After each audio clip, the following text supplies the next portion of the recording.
and welcome back to History and Politics, the Körber-Stiftung's podcast that deals with the question of how and why history shapes our present.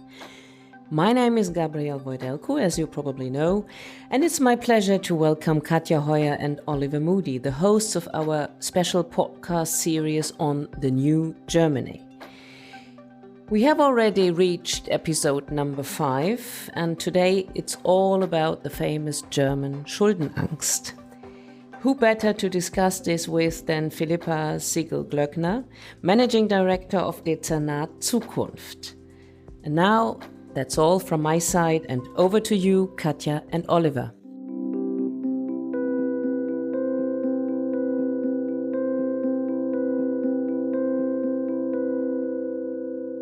Ein jeder kehre vor seine Tür, und rein ist jedes Stadtquartier.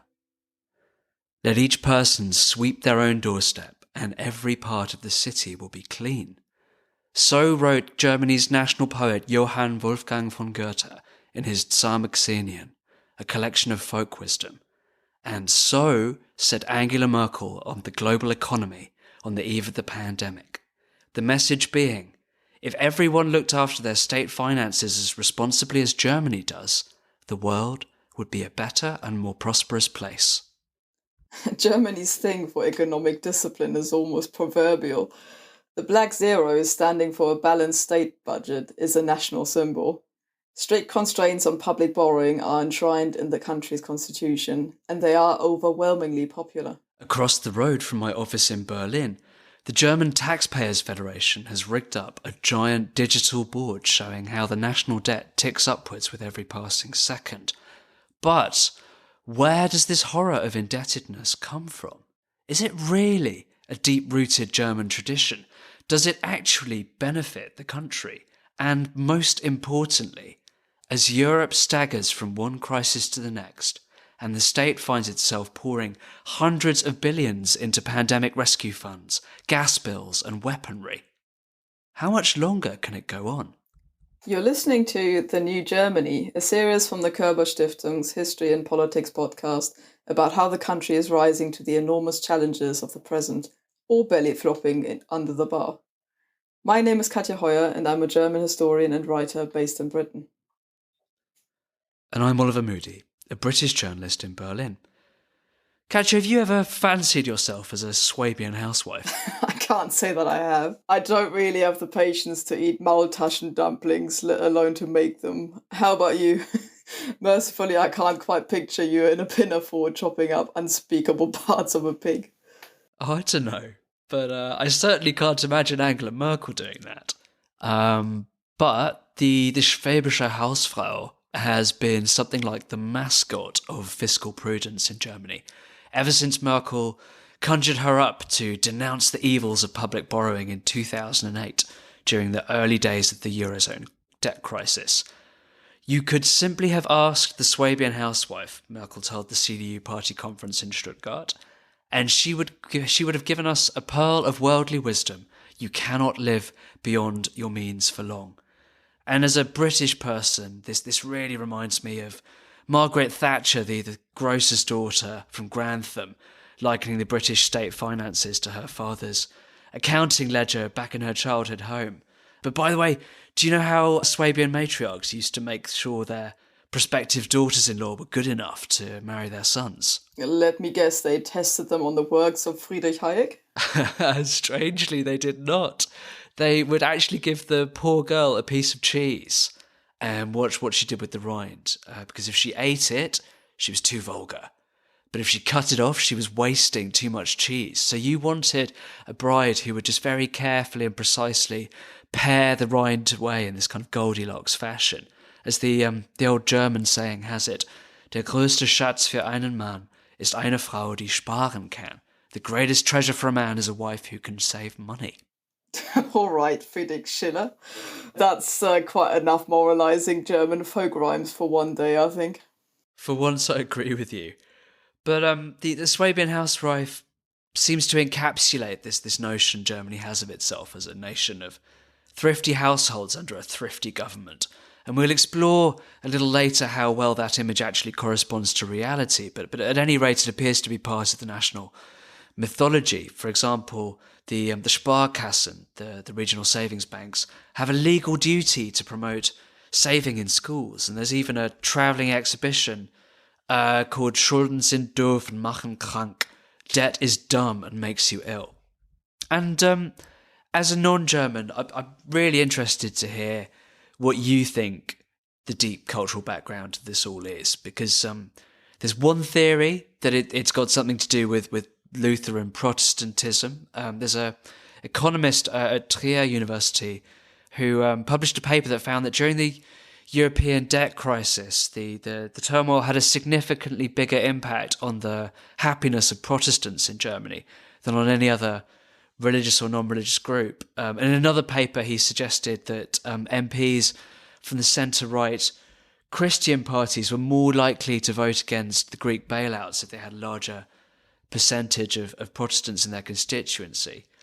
It's sometimes suggested there might be a linguistic element as a second factor. Famously, the words for guilt and debt, Schuld and Schulden, are nearly the same. And in fact, when we were planning this podcast series with our friends at the Körber-Stiftung, I absentmindedly got the two terms mixed up and they thought we were doing this episode on German guilt. And then finally, you get all kinds of theories in the third category, that it's something to do with historical trauma, such as the 30 Years' War or the hyperinflation crisis of the early Weimar Republic, or just the general roller coaster of ruination and uncertainty that has been the past 4 centuries of German history. So which of any of those things do you think it is? Well, as an East German heathen, I can certainly not really comment on like Protestant angst. I mean, unless that's like something ingrained in the soil of where I grew up, just outside of Berlin. It isn't something that would have affected the community I lived in. But this kind of idea, I think, of like saving being sort of virtue over spending, I think is an ingrained, possibly all German one. I mean, there's this idea that, you know, going back to the Swabian housewives, that certain regions in Germany are more obsessed with it than others, such as Swabians, for example. But I think in general it is a very German thing. I remember when I was a teenager and I wanted to have a motorbike and did my driving license for one, and then basically wanted that as my sort of 18th birthday present, at least subsidized by my parents. And I remember even my friends who were really not, what you'd consider sort of prim and proper, certainly not all of them, like frowned upon the idea that I would squander away, this kind of gift that I would be given for my 18th birthday on something as frivolous as a motorbike. They were all getting sort of saving packages and contracts for, house building and sort of life insurances and things like that, where their parents would basically deposit money for them to use later in life. And I just thought that's the most boring thing ever. How can you be 18 and sit there and, think about when you're going to buy your first house when you're about 35 or 40 or whatever? Have you still got the motorbike? I haven't, and I haven't got a house either, so I think they were right with their prudence. Well, there you go.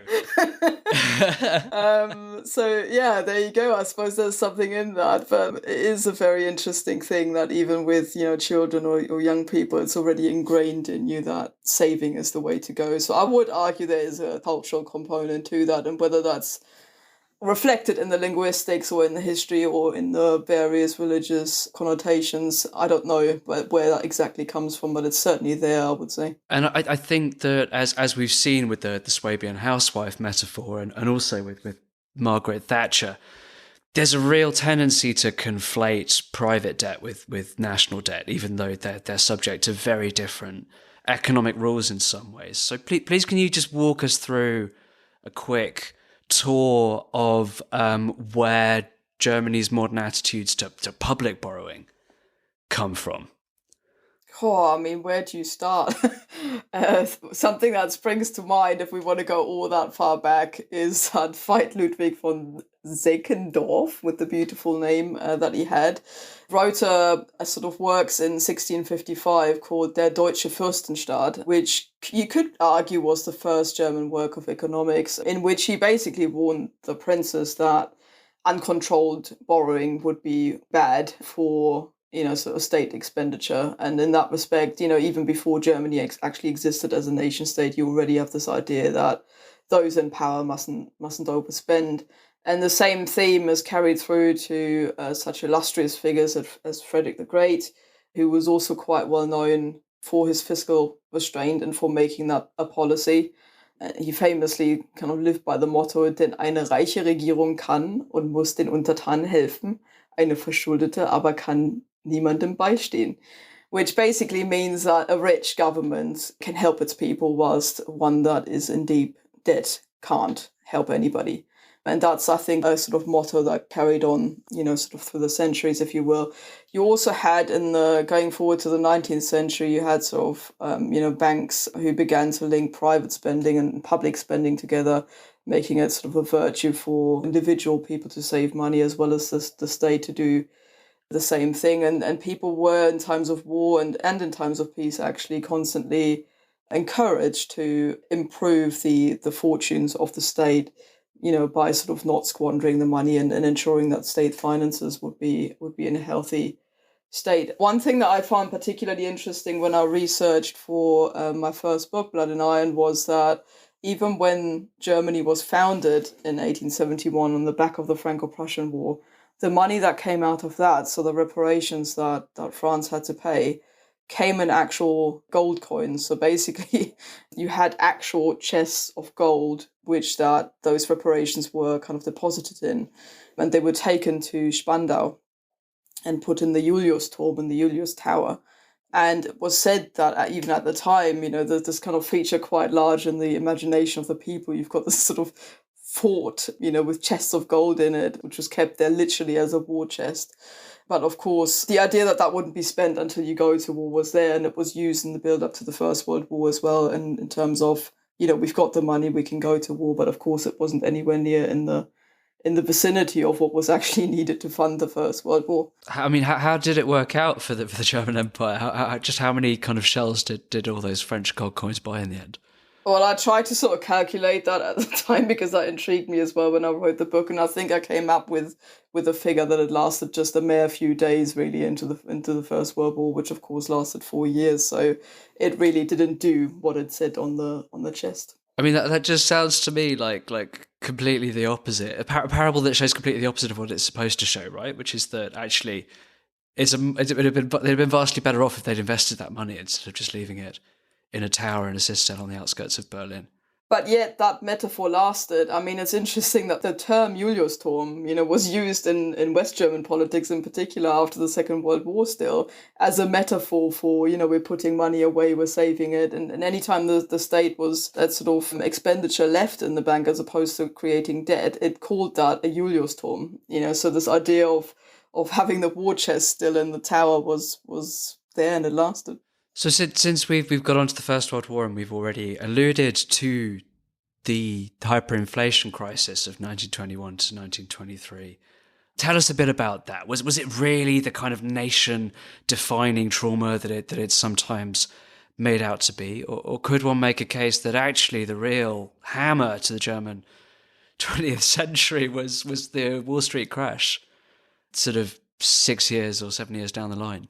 I'm not entirely convinced that hyperinflation was the one moment that did it. I think the 1920s in general did, because people came out of the First World War and entered a phase where there was real poverty to the point of, starvation, child mortality went up.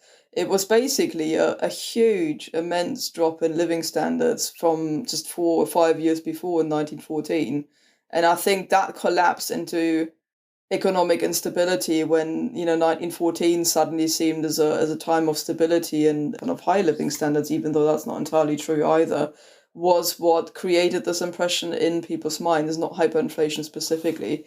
And then of course it culminates in 1923 when money virtually becomes worthless. That always has a psychological effect when you've basically got money in your pockets and yet you can't afford to buy anything with it. Which I guess many people are beginning to sort of experience now again, what that actually feels like. You feel sort of helpless. You go into a shop, you haven't got your own piece of land anymore to grow things on, and you can't buy, basic things like groceries, flour, whatever, you sort of need for your daily life.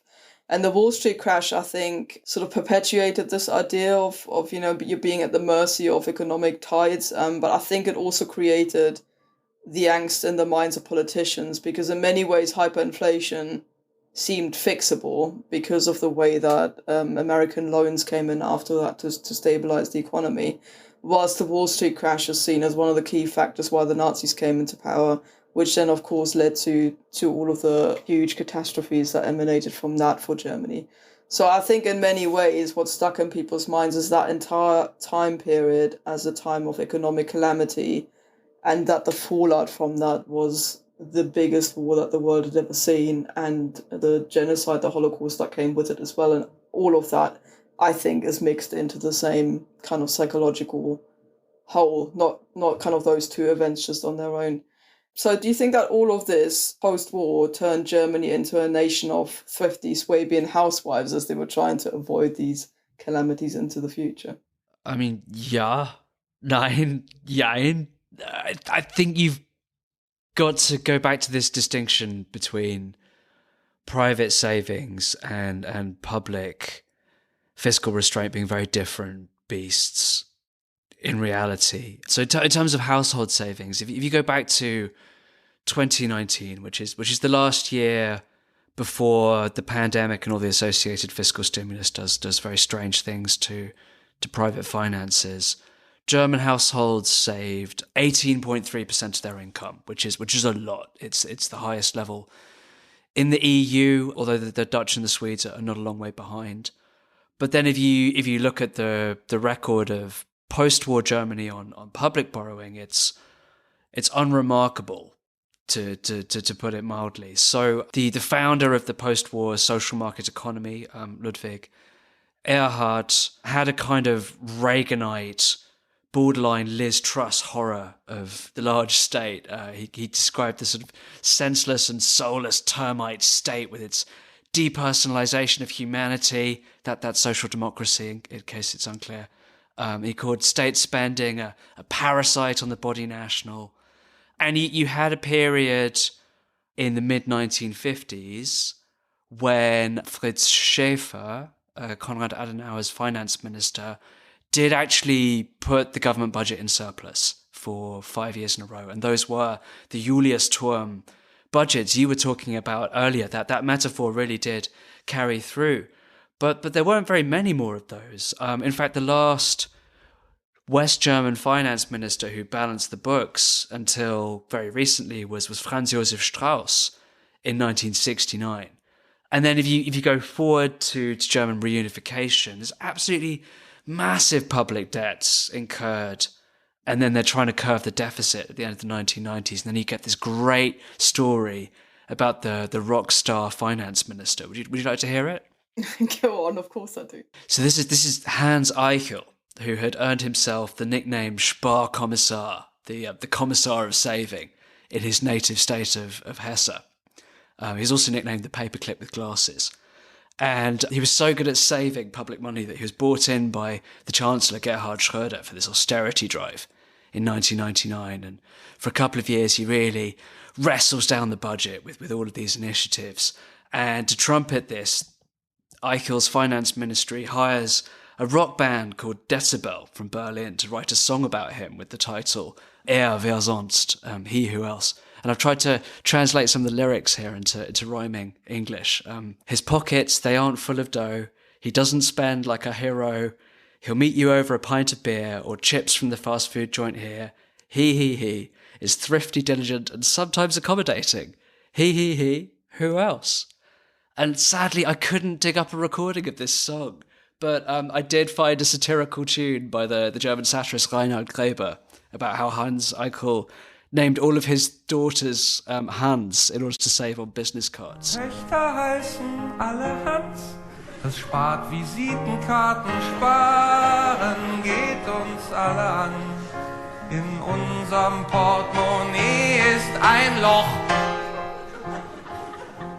But anyway, the punchline of this, which definitely proves the point about German post-war fiscal policy not always living up to its image, is that immediately after this song was released, Germany actually had such a large budget deficit that it broke the EU's fiscal rules that Germany had designed according to its own purposes for 3 years running. So it's not always what it pretends to be. Yeah, it's a shame we couldn't have recorded the song again here. You could have sung that song. It would have been beautiful.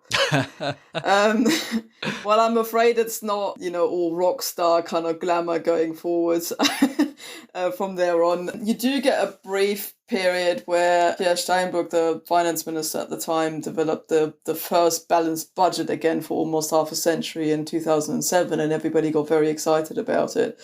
But the debt to GDP ratio reached an all-time high of 81%, again, just 3 years later in 2010. So as you say, it isn't all that it is kind of made out to be.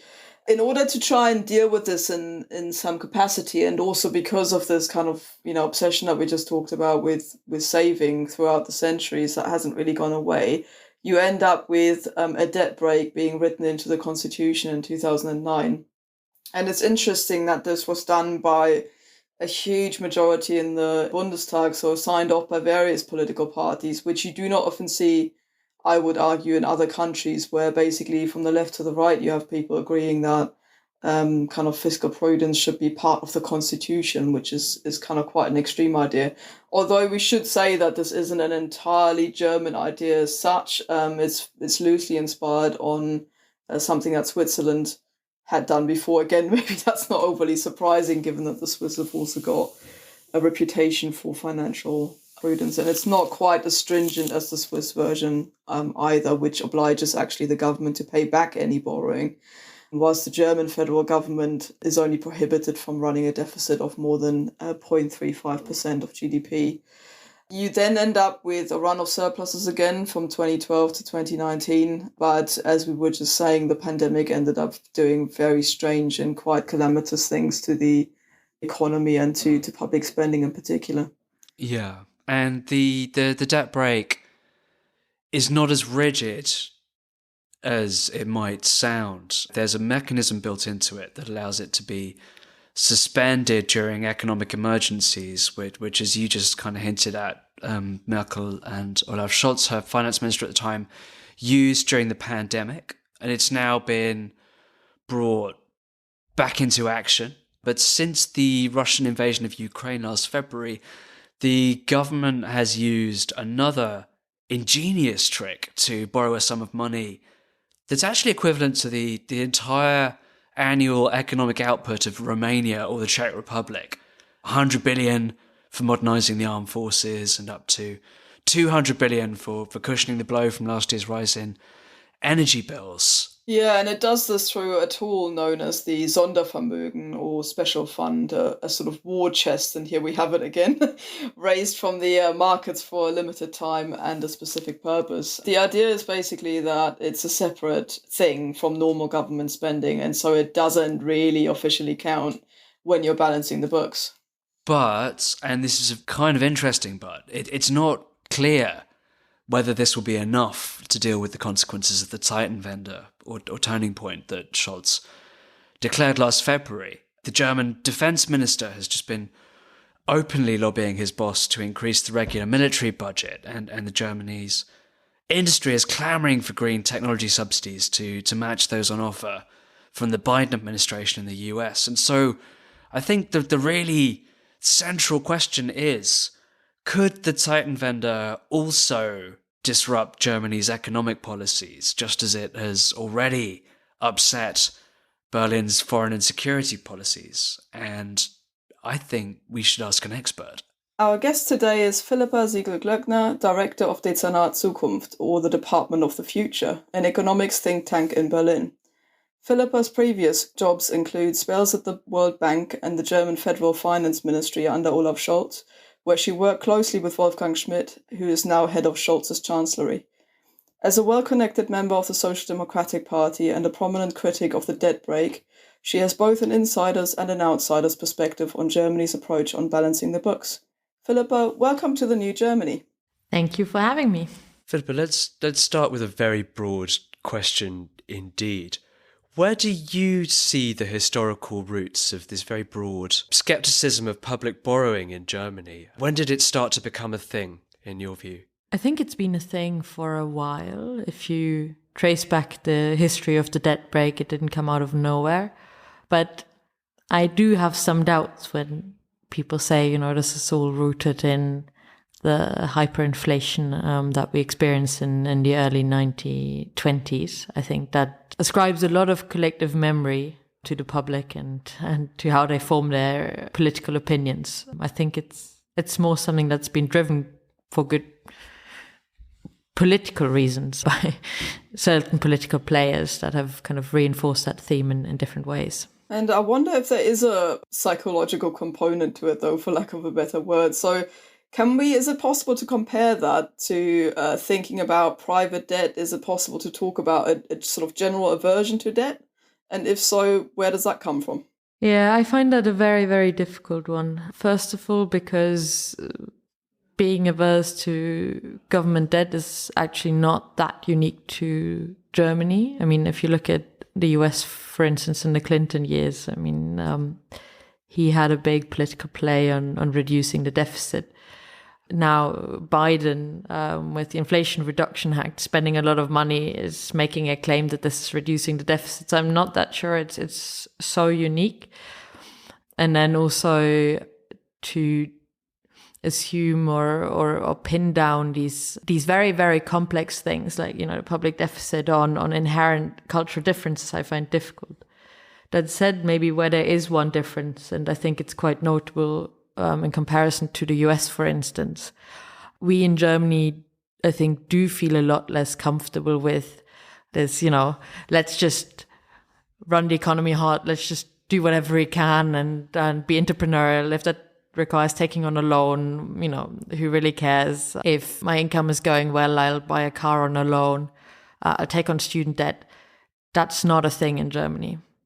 Both taking on loans for cars, and we like cars, and taking on loans to finance universities is very, very unpopular in Germany.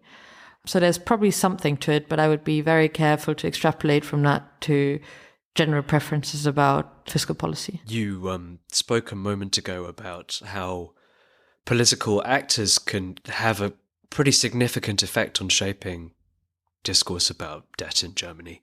There have been times in fairly recent history when Germany has had quite large budget deficits, most famously around the early 2000s when it broke the EU's fiscal rules. Please, could you tell us a bit about the politics of that and how the press and public opinion responded to that at the time?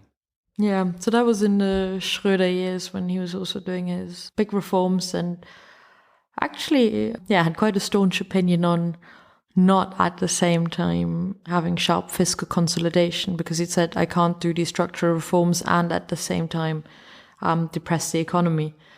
That definitely made him vulnerable to attack, and the Conservatives very much picked up on that and brought up this theme that's been, I think, going on for a while, but wasn't so active in the political discourse, about stability culture. And it was particularly pushed by the Bavarian CSU that really tried to get into a political fight with Schröder and trying to insinuate that he was spoiling the Deutschmark's heritage because he wasn't respecting the stability culture but taking on too much debt, which, I mean, is an interesting, quite big story suddenly about putting all of Germany's heritage on the line and attaching it to the currency.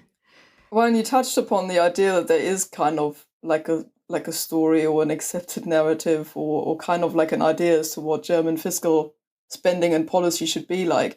Do you feel that the Eurozone financial crisis had any impact on this type of political discourse in Germany? And if so, how?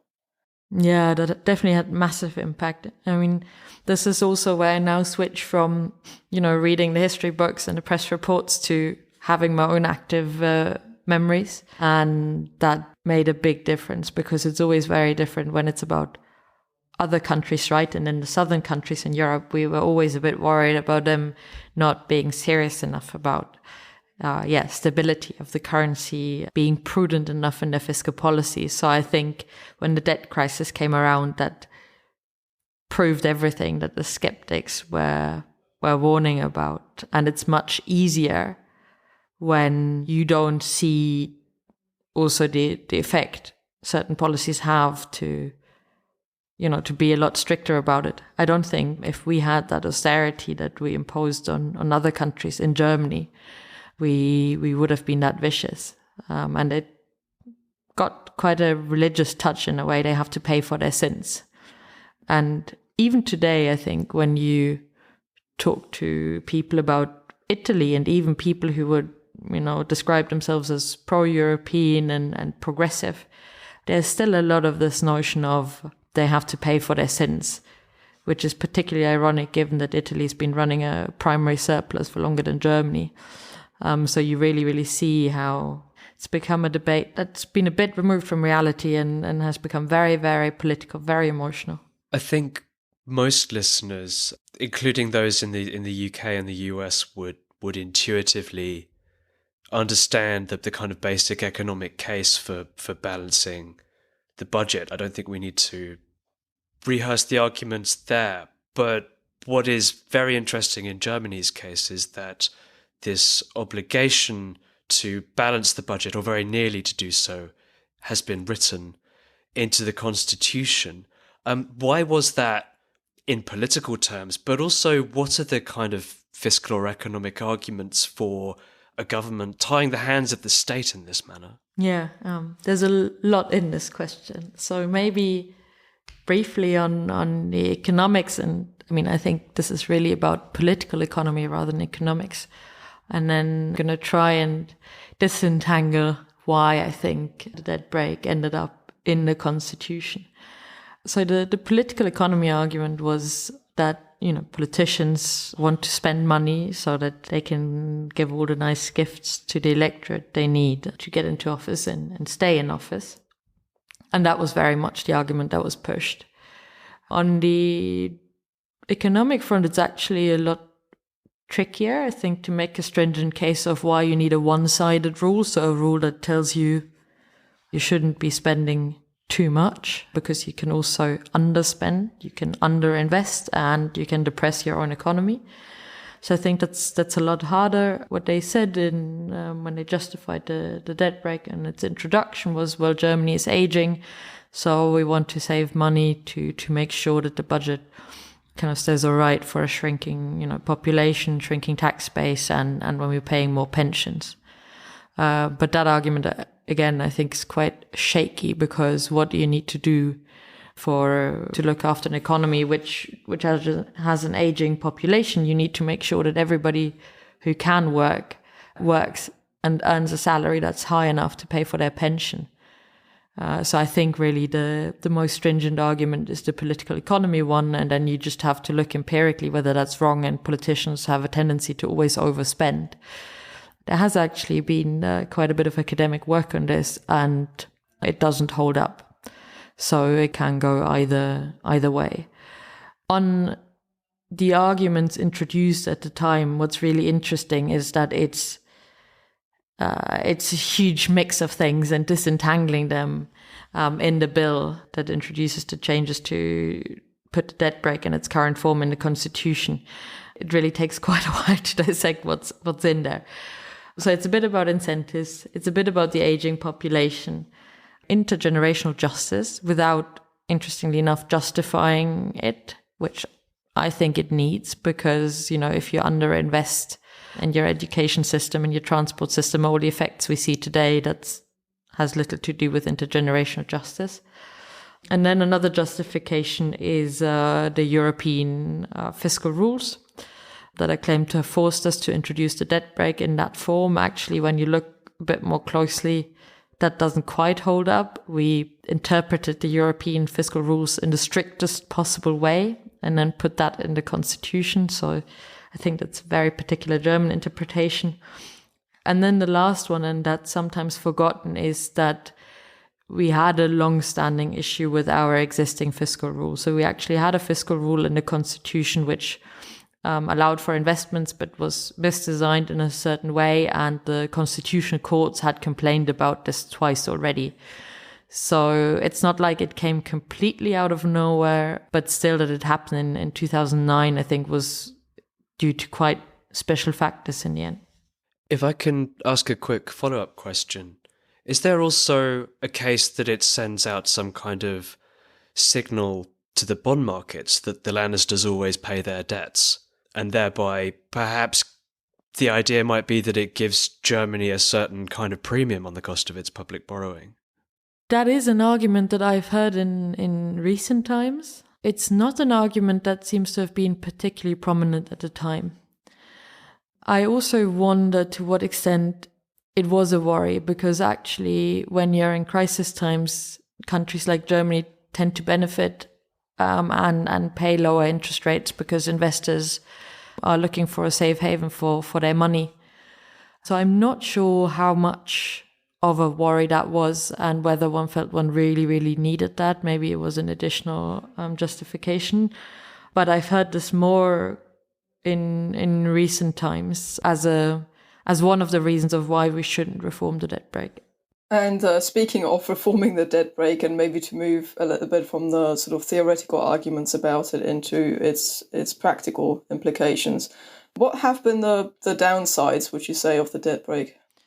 We do see these downsides pretty openly right now. I mean, they were already pretty, I think, obvious before COVID, but COVID with underinvestment in the public health system made it even clearer, and now underinvestment in the military is another case. So yes, huge underinvestment in pretty much all public services. That's the big point of discussion. I think also has kind of made the headlines a lot now and has maybe shifted the public debate a bit. Another factor or another impact that's sometimes forgotten, I think, or overlooked is that we had a massive reduction in staff in the public administration.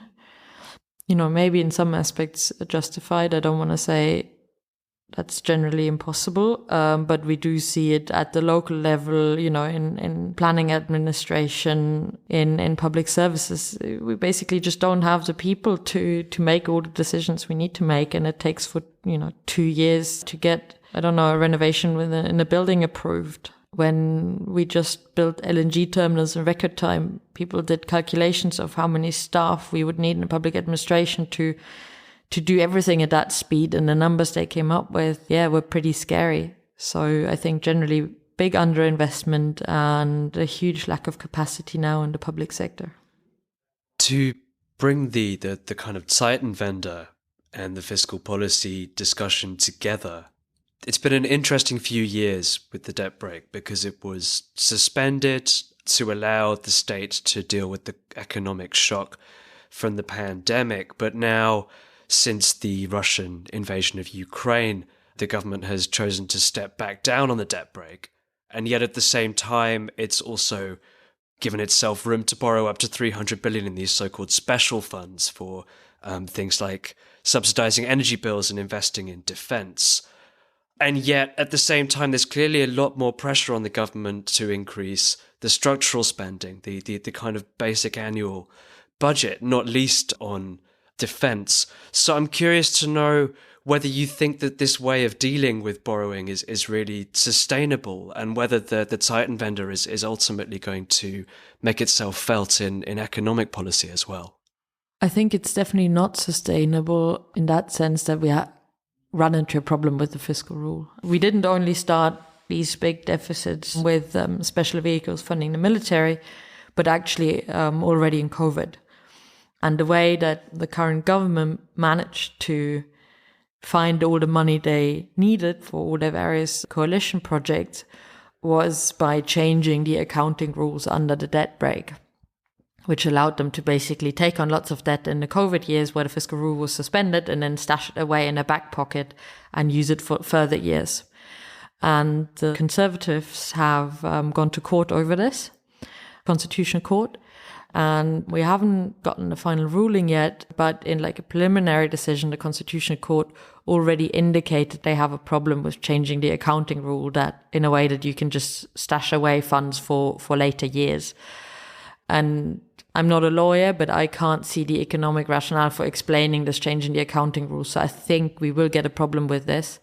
And then if you can't do that, one of the main mechanisms they've been able to use to get around the rules will be gone.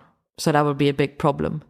Military spending is a bit of a special case because there was really a very, very broad consensus.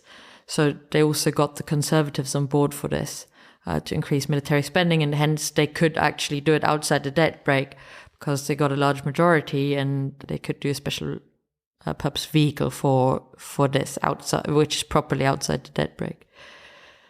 In economic terms, I do think we're also running into a challenging time. Even if one is not scared of spending a lot of money, and I'm not that scared of expansionary fiscal policy, I think underinvesting is far more dangerous. The demands on the budget we have over the coming years are pretty big. For military, for decarbonization, for our education system, for infrastructure. So I do think we will have to think carefully about how to manage all of this. I'm not sure that the current fiscal framework we have helps a lot, because what it actually promotes is that you're overly tight on your core expenditures, so all the things that, as a government you should regularly do, and then it gives you a lot of leeway on all these off-budget funds, which you can see in these very, very big sums that are taken on for crisis spending. And maybe just a final thought to give you a sense of dimension. For the energy crisis to cap gas and electricity prices, the government agreed to put away 200 billion in an off-budget vehicle.